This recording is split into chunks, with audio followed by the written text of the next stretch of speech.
ظاہری نے بیان کیا، انہیں سعید بن مسیب نے، ان سے ابو ہریرہ رضی اللہ عنہ نے بیان کیا کہ میں نے رسول اللہ صلی اللہ علیہ وسلم سے سنا، آپ صلی اللہ علیہ وسلم فرما رہے تھے، اس ذات کی قسم جس کے ہاتھ میں میری جان ہے، اگر مسلمانوں کے دلوں میں اس سے رنج نہ ہوتا کہ میں ان کو چھوڑ کر جہاد کے لیے نکل جاؤں، اور مجھے خود اتنی سواریاں میسر نہیں ہیں کہ ان سب کو سوار کر کے اپنے ساتھ لے چلوں،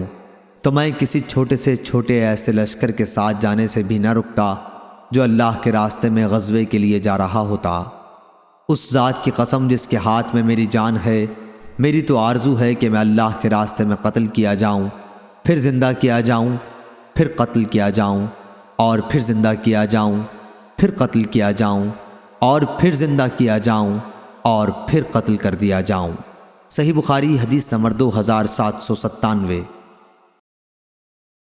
یوسف بن یعقوب صفار نے بیان کیا، کہا ہم سے اسماعیل بن علیہ نے، ان سے ایوب نے، ان سے حمید بن ہلال نے، اور ان سے انس بن مالک رضی اللہ عنہ نے بیان کیا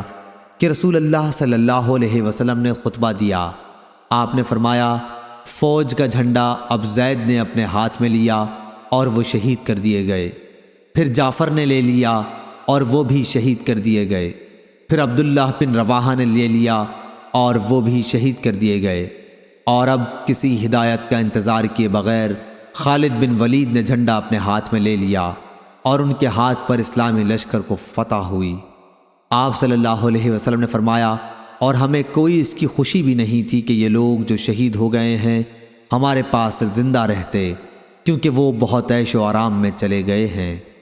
ایوب نے بیان کیا، یا آپ نے یہ فرمایا کہ انہیں کوئی اس کی خوشی بھی نہیں تھی کہ ہمارے ساتھ زندہ رہتے، اس وقت حضرت صلی اللہ علیہ وسلم کی آنکھوں سے آنسو جاری تھے۔ صحیح بخاری حدیث نمبر 2798۔